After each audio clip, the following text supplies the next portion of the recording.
Many people have a concept of beauty that it's just related to our physical self, and that you can be beautiful just by putting on a lot of makeup and looking after your appearance and looking good. And while that's true, it's true that people should look their best and be beautiful is good. I mean, there's a hadith that says that Allah is beautiful and loves beauty. But at the same time, a lot of makeup doesn't actually make people look beautiful, and some of the things that people do to try and look more beautiful just does not help. It doesn't make them look beautiful at all. Even it makes them look worse. Some people, they look a lot better without anything. But also the other issue is that we think that everything outside of us, that is beauty. I mean, our physical selves, that's the only thing that matters, so long as we look good. But in reality, beauty starts from within. Not only our physical beauty. I mean, if we pay attention to the food we eat natural, healthy food. This is going to make our hair, our skin, and our physical selves healthy, which is going to make us more beautiful. A lot of the problems that people have, which they call aging, or they call what they think is due to someone's age or something, a lot of them can be reversed or controlled by our diet, taking enough vitamins and getting enough exercise and living a lifestyle that's we control our stress levels, and for example we don't eat too much sugar, refined carbohydrates, for example white bread and white sugar, and processed foods. They are the main types of food that are said to lead to problems such as wrinkles and grey hair early and other problems. And people, they say that they've sorted out problems with wrinkles and even reverse grey hair through eating a good diet.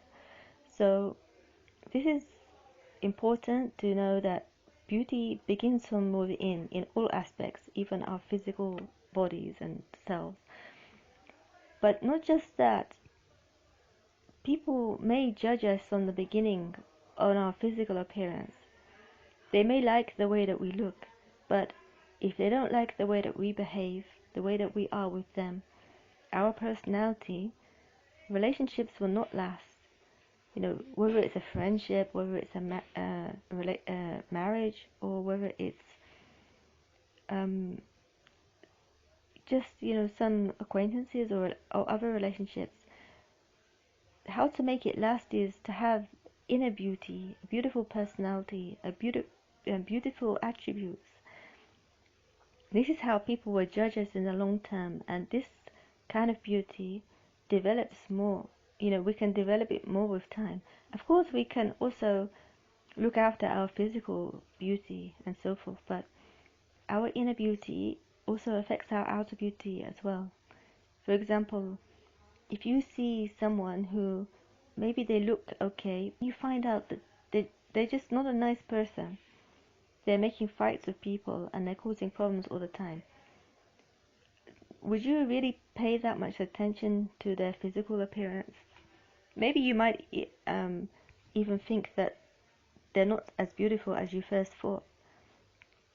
And sometimes as well, the people's inner state shows through their face. For example, they might have a darkness in their face. They might be frowning a lot.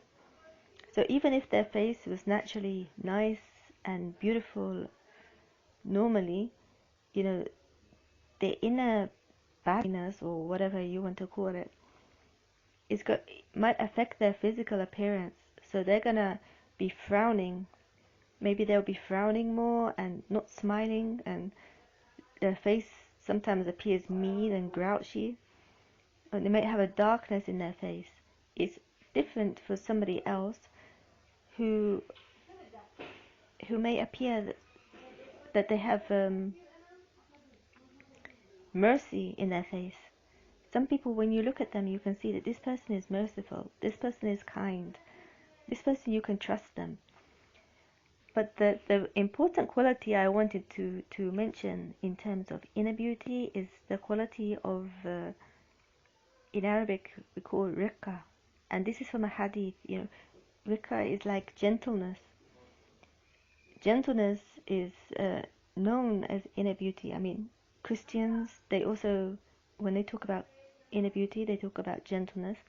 And in general, people discuss gentleness as a desirable quality in a person.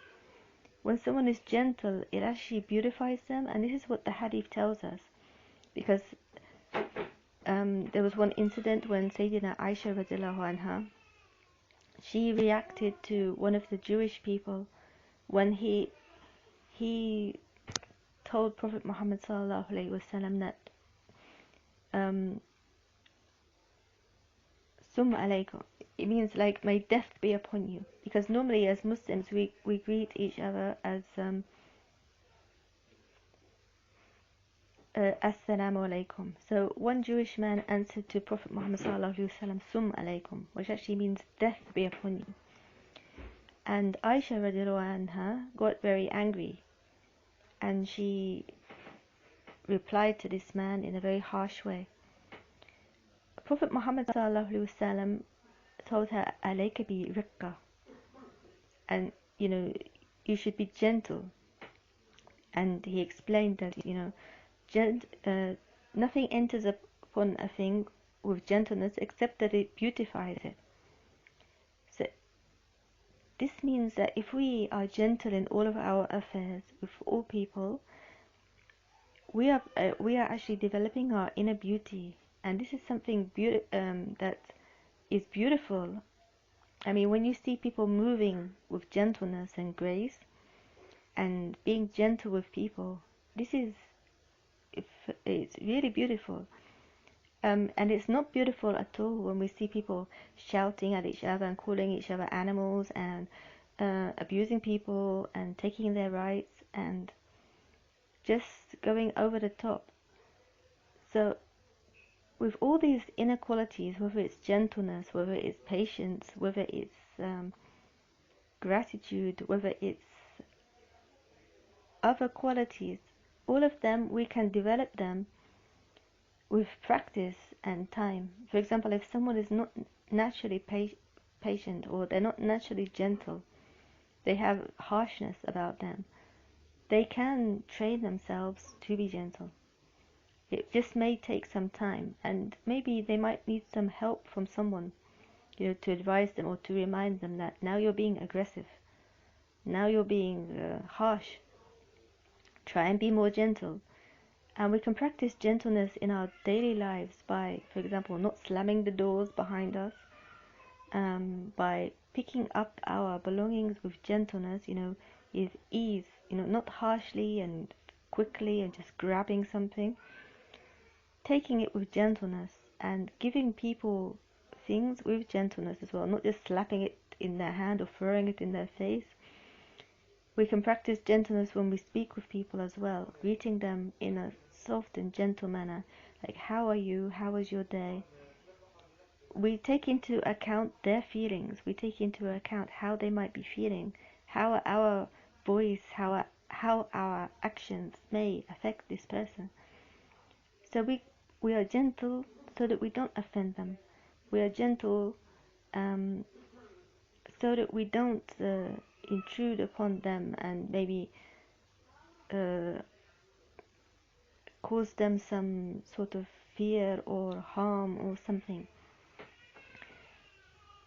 So gentleness and also compassion, they are two qualities that we should develop to develop our inner beauty. And I actually heard one video once, you know, one man was talking about one of the main qualities that actually, especially men, but I think women as well, I think everyone, they look for in a relationship, and it's compassion. When you can show compassion, when you can be kind and good with people, when when people can expect the best from you, they know that you will help them or help other people when they are distressed. This is actually very beautiful, and it's a very attractive quality, and it's something that will make people love you and attracted to you, even if they don't think so much about your physical self. Because let's be honest, there are people who they may look good, but because they don't behave in a good way, people just don't like them. They don't feel attracted to them. Even they will say that they look okay, but they're not nice people. They don't want to be involved with them. And on the other hand, we see some women, they are not the most beautiful of women. You know, some women, they look very ordinary. They have ordinary face, and even some women, I mean, we tend to think that women will only be attractive when they're younger. But, you know, even some women, I've heard of women, maybe they're 45 or 48, and they're ordinary looking. But still, they'll find a man who really loves them and marries them and really loves them because of their compassion and their inner beauty. They find that this person is someone that they can relax with, they can feel good with, they can expect the good from them, and they're not going to be worried that this person is going to harm them or hurt them or do something to them in a bad way. Even once, one of my teachers, one ustaz, he told me that the thing that made him attracted to his wife in the beginning, that made him want to marry her, was the fact that people kept telling him that this woman is always smiling and she's good with people, she's nice to people. This is what made him want to marry her. And okay, you know, I don't like to speak badly, but she's not the most beautiful of women. She's quite ordinary looking, but she's not a good, like he said, a good person, gentle, dealing with people in a good way, and she was always smiling. So spreading the positivity and giving people good feelings and making people feel comfortable, making people feel good is one of the things that is beautiful in a person, and one of the things that makes people feel comfortable with us and feel attracted to us, and maybe people want to spend more time with us when they see that we are positive and we have a good effect on them. They'll feel good when they are around us, rather than people who are very negative and they always have something bad to say, and you've always done something wrong. So yeah, this is why inner beauty is important. And if someone really, you know, for example, your friend, your family, your husband, your wife, whoever values you and loves you based on your inner beauty, is not gonna just leave you when something happens, because they've loved you for who you are from within. People, if they love you just on your outer appearance, if your outer appearance changes in any way, maybe they will leave. Maybe you put on weight. I mean, I hear some men, they don't like their wife after she put on weight when they got married, because they got married based on how she looked. When she looks different to this appearance, they start to think about other women. There should be something firm and based on, you know, someone's character. And this is why also in Islam, when a man is looking for a wife, he's not supposed to just look for a beautiful woman.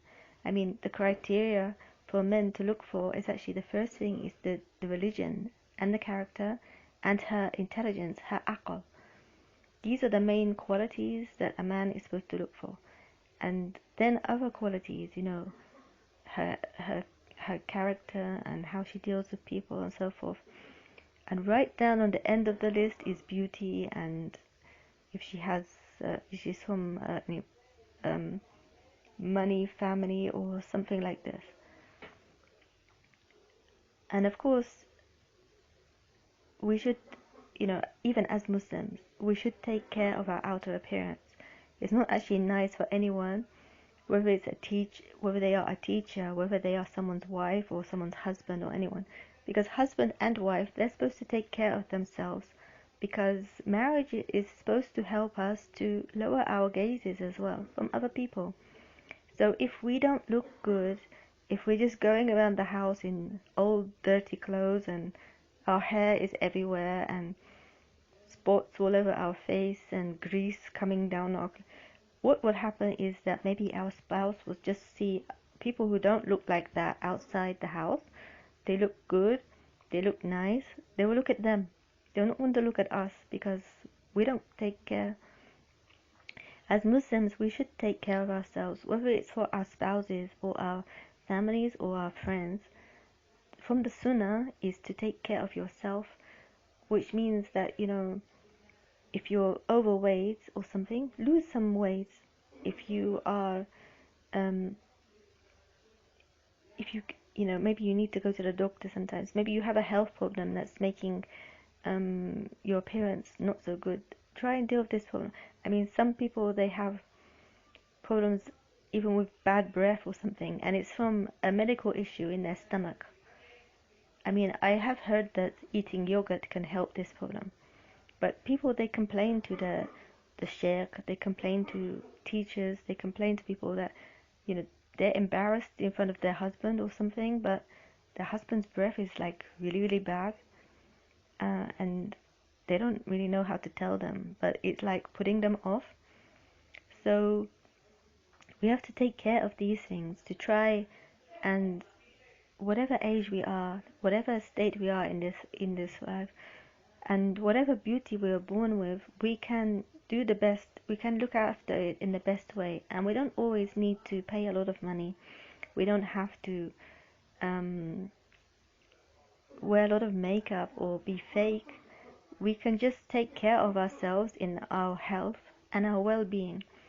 When we eat healthy and we take the amount of exercise that we need, and we look after our health, and we try to be positive, and we try to be good with others, we can look and feel at our best, and then other people will maybe respect us and admire us, and we will just feel better about ourselves as well.